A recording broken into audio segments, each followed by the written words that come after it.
baru pulang pagi juga kan karena diservasi di lokasi. Jadi lumayan pulangnya agak pagi. Terus pagi-paginya udah berangkat lagi syuting. Jadi aku yang masih kreyop-kreyop gitu. Terus mbak aku, "Kak, lihat deh itu billboardnya." So kayak, "Hah? Mata aku minus pula." Oke, itu aku mbak. Iya. So kaget banget ternyata mereka udah udah ngerencanain project billboard ini tuh dari lama banget untuk memberikan aku hadiah ini. Mungkin mereka peka kali ya. Aku tuh dulu pernah, kalau nggak salah ya, aku pernah masukin di Instastory ada orang yang dilamar pakai billboard. Oh iya. Terus kalau nggak salah aku pernah komen gitu, "Ya Allah, kapan ya gue?" gitu. Terus akhirnya fans aku yang mewujudkan itu. Jadi mereka tuh keren banget. Aku sampai kayak nangis ya aku di mobil kayak terus sampai lokasi aku juga nangis kayak, kok orang banyak banget yang baik sama aku. Karena aku terharu banget, maksudnya kok bisa sih orang segitunya sama aku gitu. Berapa fans mbak yang membuat baliho itu? Pokoknya mereka kayak ngumpulin dananya gitu deh, aku nggak tahu berapa soalnya ada nama-namanya di billboardnya, sebenarnya aku nggak ngitungin. Cuma mereka emang udah ngumpulin orang untuk sama-sama patungan gitu, dan itu lumayan loh 5 hari di billboard. Jadi aku kira cuma berapa jam doang kan, ternyata itu 5 hari di billboard.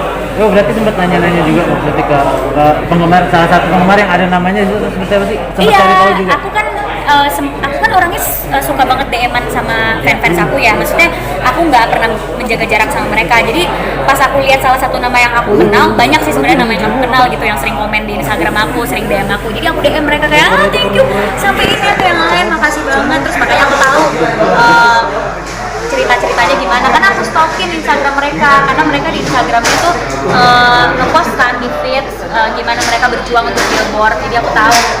Apa sih yang akhirnya Prilly dapetin? Mereka tuh berjuang seperti apa? Yang pasti mereka tuh berjuang, mereka bikin desain billboardnya dulu mau kayak gimana, nyari billboard yang kosong dengan budget yang mereka sudah kumpulkan, terus hunting lokasi, nyari-nyari lokasi billboard itu kan susah ya, aku aja nggak tahu gimana gitu. Tapi mereka akhirnya berhasil bikin desainnya, menghubungin fotografer yang pernah ngefotoin aku di panggung untuk minta foto high res-nya, terus di desain apa segala macam. Jadi ya untuk mereka bisa ngelakuin itu buat aku sih itu luar biasa banget. Itu billboardnya di mana tuh posisinya tuh? Di Tangerang City. Oh, di Tangerang. Ya di Tangerang juga, jadi pas aku mau berangkat syuting selalu aku lewatin. Oh, berarti makanya emang dekat rumah ya? Kayaknya mereka emang sengaja di situ, nggak di Tangerang City sih, di Modern Land, di daerah Modern Land. Jadi pas aku mau keluar rumah aku selalu lewatin gitu. Nah, Prilly usia 25 tahun nih, dengan kejutan yang kemarin, makna usia sekarang seperti apa sih? Kalau orang bilang ini usia perak ya. Iya. Sampai aku ditanyain nggak ngerayain. Jujur aku nggak ngerayain sama sekali. Menurut aku ulang tahun sama aja, mau usia perak, usia berapa. Jadi aku sih biasa aja kayak 25 gitu. Cuma mungkin ini akan menjadi angka yang aku suka karena 25 tuh udah bisa dibilang dewasa kan. Jadi udah nggak remaja lagi gitu. So I'm officially young woman, dan aku seneng banget karena di umur sekarang jadinya kalau aku melakukan hal yang kayak aku jadi produser atau aku punya bisnis apa, orang tuh udah nggak ngeliat kayak, ih kok masih muda banget sih, orang tuh udah nggak terlalu ngeliat kayak gitu, karena sebenarnya aku udah 25 tahun, aku udah cukup umur untuk melakukan pekerjaan yang aku lakukan sekarang.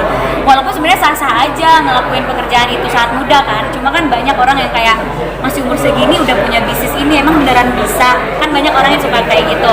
Nah di umur 25 ini aku akhirnya bisa kayak, yes, aku udah di umur yang woman, udah bukan girl lagi tapi udah woman gitu, udah bukan teenager tapi yang adult. Jadi kayak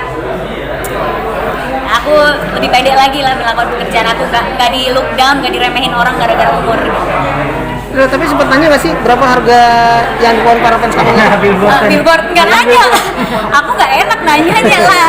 Jadi aku ya cukup tahu aja, terus ya aku nggak penting harga billboard itu berapa, tapi perjuangan mereka kepikiran mau ngasih aku billboard dan ngumpulin orang untuk ya patungan dana itu, terus ngedesain billboardnya dan segala macam, mereka semua sendiri kan. Jadi itu yang membuat aku terharu justru. Jadi itu kado spesial banget di usia 25 tahun. Iyalah, saya nggak pernah dikasih billboard, baru sekali ini sama fans. Jadi itu spesial banget buat aku gitu. Pril, nanya dong soal tanggapan Kim Seon Ho nih, kan lagi rame. Kim Seon Ho Senho, Kang oke. Bajan. Connect dulu ya. Ya kan ini lagi rame nih, terus dia juga udah meminta maaf atas skandalnya. Menurut kamu kayak gimana Kan sih? ngefans banget tuh Heeh, sama dia. Iya sama sih. dia. Mau jadi Gimana? dia kan katanya Sedih kagak- nggak? Sedih nggak? Apa gimana? Menurut aku that's life. Nggak ada orang yang bener-beneran real di depan kamera kayak gimana kan. Jadi ya aku sebenarnya pas dengar kabar itu, ini namanya juga hidup, nggak mungkin lurus-lurus aja gak sih gitu. Ya aku sebagai fans aku nggak punya hak untuk kecewa karena itu adalah hidup dia, dan aku nggak punya hak juga untuk ngejudge karena yang aku suka dari dia adalah actingnya, karyanya, aku nontonin karya-karyanya. He's such a talented actor, jadi aku sih semoga dia nggak sampai sini aja karirnya, dan semoga masalah ini nggak ngebuat dia berhenti berkarya. Amin ya Allah. Tapi sedih nggak? Karena ada beberapa film yang akan datang akhirnya jadi dibatalin gitu. Sedih karena nggak bisa nonton filmnya sih, dan aku jadi takut dia nggak berkarya lagi. Itu sih yang aku takutin sebagai Penggemar. Artinya masih menggemari ya? Masih Walaupun lah. tetap ya. Ngapain kita nggak jadi ngefans cuma gara-gara masalah? Ya oke, itu masalahnya besar pastinya, apalagi untuk perempuan itu besar banget, tapi itu bukan ranah aku untuk ngejudge kehidupan pribadi orang gitu. Iya. Jadi ya aku ngefans sama dia karena karyanya, bukan karena ada kehidupan pribadinya gitu. Sempat kaget atau ini gak sih shock pas ngeliat? Ya pasti shock, tapi kan ya udah mau gimana, itu hidup dia. Aku nggak ada hak untuk kayak gila dasar cowok gini-gini. Aku bukan tipe orang yang kayak gitu juga, karena kita nggak tahu di balik layar Benarnya mereka sih, melewati apa, kan kita nggak pernah tahu detail every detailnya gitu. Jadi ya Oh sampai dia udah nggak lagi berkarya. Nah, itu yang bikin sedih. Itu gimana tuh nanti? karena menurut aku dia berbakat sekali. Kalau dia nggak berkarya lagi aku sedih sih, dan aku tahu yang dia lakukan memang kesalahan yang besar dan cukup fatal, tapi aku kan ngefans karena karyanya bukan karena kehidupan pribadinya. Jadi ya aku sedih tetap pasti, Menyayangkan gitu ya. menyayangkan sekali. Cuma ya aku nggak bisa ngejudge apa yang dia lakukan karena aku nggak tahu di belakang dia kayak gimana.